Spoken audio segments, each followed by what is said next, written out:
За эрхэм үзэгчдийн үдшийн амгалан гэлтгийа. Америкийн нийслэл Вашингтон дэсийн хотноо бол үдшийн 8 цаг хэдийн болсон байна. За лаг гарагийн үдэш ажлын дараагаар өнөөдөр бас цагаачлалын холбогдолтой үйл ажиллагаа явуулдаг байгууллагууд цагаачлалын хуульчдын дундаас баггүй анхаарал татаж яригдж байгаа 3 сэдвээр товчилсон мэдээллийг хүргье. За эхний мэдээ бол өнөөдөр DHS буюу USCIS-аас гаргасан цагаачлалын хянагдж байгаа өргөдлүүдийн мөрөөр авах арга хэмжээг шинжилж зарлалаа.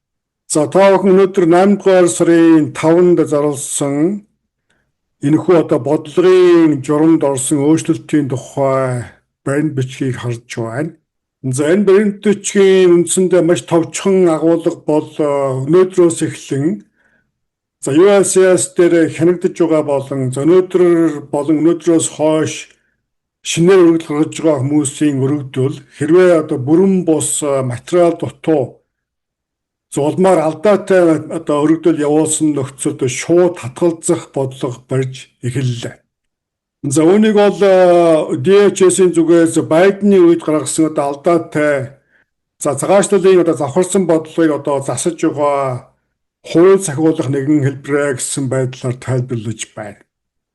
За өдөртөн мэдэж байгаа USCIS-д явуулсан альва өргөдөл хэрвээ явна нэгэн шалтгаанаар буруу юм уу ташаа явуулсан, материал дутуу явуулсан нөхцөлд цаашлын албанаас шууд татгалзахын оронд нэмэлт тодруулга болон нэмэлт баримт шаардсан ийм бичиг баримт явуулдаг байсан.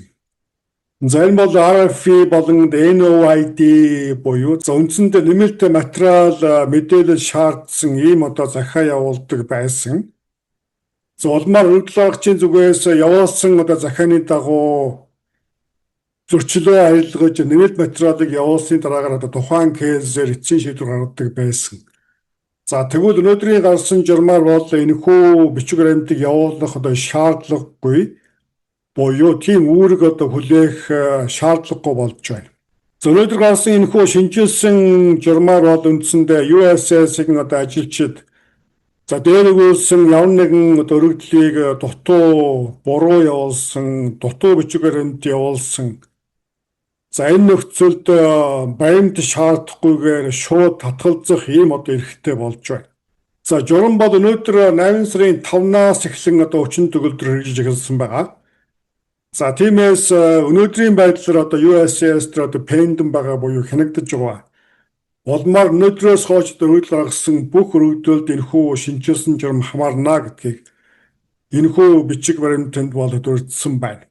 Тиймээс цагаачлалын өргөдөл явуулах гэж байгаа хүмүүсийн хувьд бол үндсэндээ маш хянуур сайтар шалгах, дутуу бичиг баримт явуулахгүй байх. Өргөдөл дээр ялангуяа жижиг алдаа хийх ийм боломжгүй болж байна. Ийм ялангуяа алдаанаас болж бүхэл бүтэн кейсийг татгалзах эрх зүйн боломжийг бол USCIS-ийн офицеруудад олгосон шинжилсэн журам гарлаа. Өнөөдөр гарсан журмын их хөвийг үзэх линкийг энэ мэдээний доод талд оруулж өглөө. Дахин сануулхад өргөдөлд алдаа хийсэн юм уу дутуу бичиг баримт явуулаад улмаар түүнийг хожим засна гэдэг ийм зүйл байхгүй болж байна. Тиймээс өргөдөл явуулахаас өмнө өргөдлөө маш сайн шалгаж ном журмын дагуу шаардсан бичиг баримтыг журмын дагуу явуулах.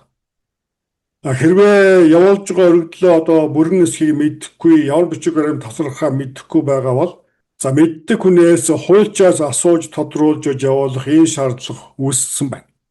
Ашиглахад хэлбэр автомат хяналтын самбартай цахилгаан баг зарцуулдаг орчин үеийн олон шатлалт Ковей ус цэвэршүүлэгч нь тоосон цот, лаг шавар, хүнд металл, биологийн болон химийн бохирдлыг устгаж элдв үнэрийг арилгаж усыг сэнгэнсэн амттай цэвэр болгодог эрүүл мэндийн шидэд төхөөрөмж юм.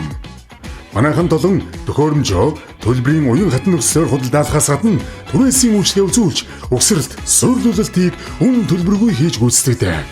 Ковей Purifier За хоёрдугаар мэдээ бол манай өмнөх мэдээгээр бас мэдээлж байсан IC-ийн зүгээс онгоцны буудлууд дээр за USS дээр кейсэн пендэн байгаа улмаар энэ хооронд одоо завсрын статустай болсон. За үүний улмаас анхны ирсэн виз нь одоо дууссан хүмүүсийг барьжилж байгаа тухай мэдээлж байсан. Өнөөдөр гарч байгаа мэдээлэлээс үзэхэд энэхүү барьжилгаа бол өмнө нь гол төлөв одоо олон улсын нисэх буудлууд дээр за олон улсын зорчигчдоос одоо гол төлөв барьжилгаа хийж байсан гэдэг нь тодорхой боллоо. За харин өнөөдөр олонний анхаарлыг татаж байгаа мэдээлэл бол барьжилгаа бол одоо орон нутгийн онгоцны буудлуудаар өргөжин тэлж байгаа тухай мэдээлэл байна. За Азийн цагдаа нар орон нутгийн нислэгээр явж байгаа хүмүүсийг одоо визийн бас статус дууссан. За яг дээрхтэй адил нөхцлөөр буюу одоо pending case-тэй золмоор визийн хугацаа нь дууссан хүмүүсийг одоо Азийн цагдаа нар барьжилж байгааг анхааруулж за цагаачлалын одоо чиглэлээр үйлчилгээ явуулдаг хуулийн фирмүүд хайцагч нартай энэ тухай одоо анхааруулга гаргаж эхэлсэн байна. За хэдийгээр энэ нь бол одоо хууль зөрчөөгүй за нэгэнт одоо хүчинтэй кейс хянагдаж байгаа. За энэ хугацаанд тухайн хүний виз нь одоо өчнөгөө болсон боловч тухайн хүн одоо завсрын статустай. За үүнийг бол өмнө нь бол одоо хуулийн дагуу бүх процесс явагдаж байгаа гэж үздэг байсан бол за харамсалтай өнөөгийн засаг бол үүнийг хууль бус гэж үзэж цаашлалын хуулийн одоо зөрчил гэж үзэж улмаар онгоцны буудлуудаар одоо барьжилгаа явуулж байгаа тухай за ийм анхааруулга мэдээ байна. За тиймээс дахин анхааруулахад USS дээр одоо хүчинтэй кейс нь пендэн байгаа. Улмаар визийн хугацаа нь дууссан завсрын статустай хүмүүс за олон улсын болон одоо дотоодын нислэгээр нисэхдээ бас анхаарал болгоомжтой байх ийм шаардлага үүссэн тухай мэдээ байна. Санхүү даатгалын мэдээллийг сургаар биш их сурвалжаас нь бид танд хүргэнэ. За сүүлийн мэдээ бол хэдийгээр одоо монголчуудтай хамааралгүй боловч за магадгүй явандаа бас хамаартай байж болох нэгэн мэдээлэл бас олонний анхаарлыг татаж байна. За энэ бол манай мэдээгээр бас өмнө товч мэдээлж байсан за төрийн департаментаас за нэр бүхий тодорхой улс орны одоо иргэдийг Америкт ногоон карт хүсэх үед за маш өндөр хэмжээний одоо барьцаа мөнгө авахар бэлдэж байна гэдэг мэдээлэл байсан бол за энэ мэдээ бол үндсэндээ одоо орттой болж өнөөдөр энэ тухай шимжүүлсэн журам гарч байна.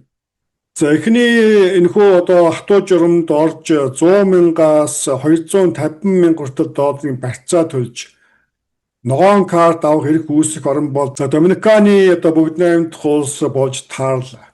За энэ улсыг ийхүү онилж байгаа шалтгаан бол энэ улсаас буюу одоо Доминиканы бүгд найрамдах улсаас ирж байгаа иргэд за Америкт ногоон карт авсан даруйда маш их хэмжээний одоо төрийн халамжийн тэтгэмж авдаг.